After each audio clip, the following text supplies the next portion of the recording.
Bakit kaya palaging last minute bago magtrabaho? Minsan, ang simpleng pagsisimula ng mga gawain ay ang pinakamahirap na hakbang.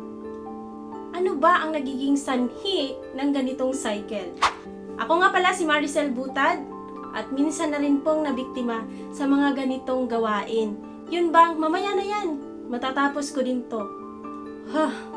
Ang dami nating pag-uusapan sa video na ito. Pero, syempre, meron akong kwento sa inyo na kung saan ay makaka-relate talaga ang karamihan. Bakit? Dahil ako yung tipong mahilig talaga maglista ng mga to-do list. Pagising ko pa lang may sinusulat na ako ano yung gagawin ko and nai-excite ako na i-check ko yon. Bakit?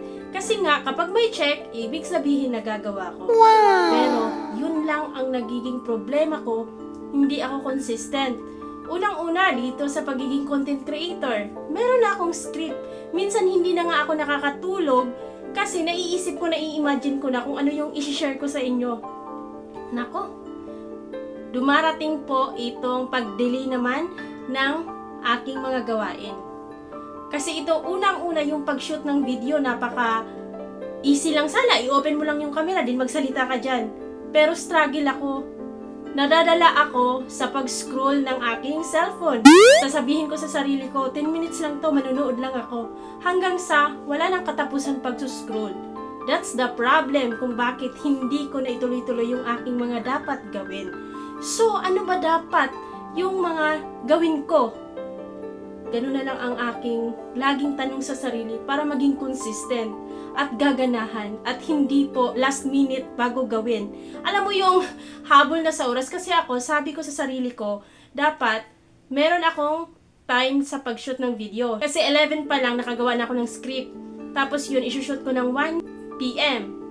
And then, 3 to 4, kailangan na edit ko na siya para pag 5 to 6 o'clock na post ko na siya. Ganun sana. Pero, madalas kong ginagawa yung last minute. Kung bakit ginagawa ko yun? Kasi, para madisiplin ko rin yung sarili ko. Pero wala eh. Nadala talaga ako dun sa pag-delay ng mga dapat kong gawin.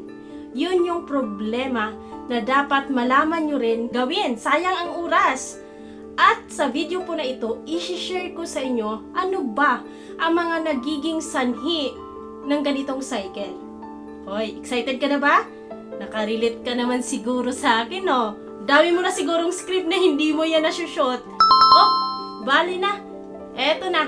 Para mabigyan ka ng pag-asa dyan sa ginagawa mong content. Tara, let's go!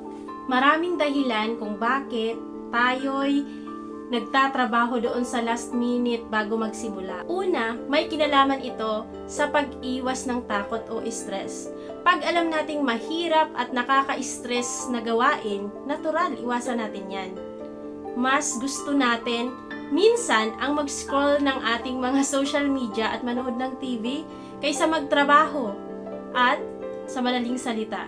Yung comfort zone na mga bagay na hindi na natin kailangan ng effort. Ito pa ang isa sa mga nagiging sanhi sa cycle ng pag-delay ng mga ginagawa ay ang fear of failure, na kung saan ay takot na hindi magtagumpay sa mga ginagawa nila. Kaya, mas okay pa sa kanila ang hindi na lang gawin ng isang bagay.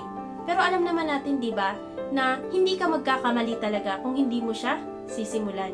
Ito pa ang isa sa mga naging sanhi, no, sa mga delay natin sa ating mga dapat gawin ay ang perfectionism. Gusto natin sa lahat ng aspeto ay maging perfecto.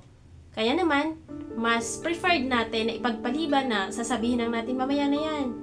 Saka na lang, bukas na lang, hanggang sa hindi mo na talaga magawa ang isang bagay dahil gusto mo sa pagsisimula perfect agad. Kasi hindi naman po talaga perfect agad. Huwag po tayo maging perfect para yung cycle natin maayos na. sa nagiging sanhi na nadidili po yung mga dapat nating gawin ay ang lack of structure. Kaya nga lagi po nating nababanggit na mahalaga talaga na magkaroon tayo ng plano. Kumbaga yung step by step guidelines. Kung wala ka nito, minsan ay magulo. Hindi mo alam kung saan ka magsisimula. Pero kung meron kang structure, no, mas maaayos mo po yung inyong mga gagawin. Which is true naman talaga. Diba? Kasi kung wala kang susundan, edi wala talagang mangyayari. Matapos ang araw na yan, sayang ang oras, wala. bukas ulit.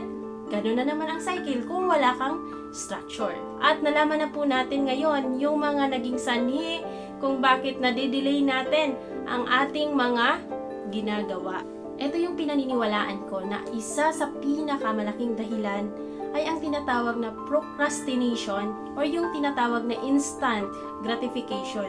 Kumbaga, naiinggit ka sa mga bagay na saya agad. Mas masaya or mas madali kasing magsaya, no? Yung mag-scroll ka sa phone mo at manood ng video games. Kaysa, magtrabaho ka. Nagdudulot lang yan ng stress. Alam nyo, sa totoo lang, mas gustuhin kasi ng karamihan yung saya agad. Kaysa, pagsusumikapan ang pagtatagumpay. Kaya para mas matigil po natin ang procrastination, kailangan po nating baguhin ang ating mindset. Tanggalin po natin yung perfectionism, labanan po yung takot, at magkaroon ng plano. Sa ganitong paraan na ginagawa natin, or sa pagtatrabaho natin, ay mas magaan ito, at mas rewarding ito, kaysa mag-antay pa tayo doon sa last minute. Di ba? Kaya naman, inanyayahan kita na sumali po sa aking ginagawang community ang Masiskarte sa Buhay. Kung ikaw ngayon ay meron pang mga bagay na medyo tinatamad ka, mas inuuna mo pa yung panandali ang saya, ayun, mag-join ka lang dito. Share mo na rin kung ano yung mga na-experience mo, yung story mo, sa usaping nakakatulong po sa ating mga kasama dito sa community. Kaya, yun lang. Labanan natin ang tukso. Tukso saan? Sa takot? Na matakot tayo. Labanan natin yung mga bagay na nakakapagbigay sa atin ng pagiging perpekto sa lahat ng aspeto ng buhay. At kung wala ka pang plano ngayon, simulan na po natin yan. Sabay-sabay na po natin trabahuin ito. Dahil tayo po ay mas masaya na trabahuin ang mga bagay na hindi na po ipagpabukas mamaya na, kundi ngayon na. Pag kailangan ngayon na, ngayon na. Yun lang ang aking ma-share sa inyo. Sana may natutunan po kayo. At always remember na success start when you decide to begin. Oh, siya nga pala. Huwag niyo pong kalimutan i-follow na rin ang aking page, Tindahan ni Mase. Nag-o-offer po tayo dito ng mga customized na t-shirt, mga giveaways, and the same time kung magpapaprint kayo ng mga t-shirt ninyo for your family, no? Basta marami pang iba. Follow lang din kayo sa page ko na to. Maraming salamat po, and ingat po tayong lahat. Hindi po natin nagagawa ang lahat ng to kung hindi po natin ipag-pray, and at the same time, hindi po natin kakalimutan na siya ang may-ari ng lahat.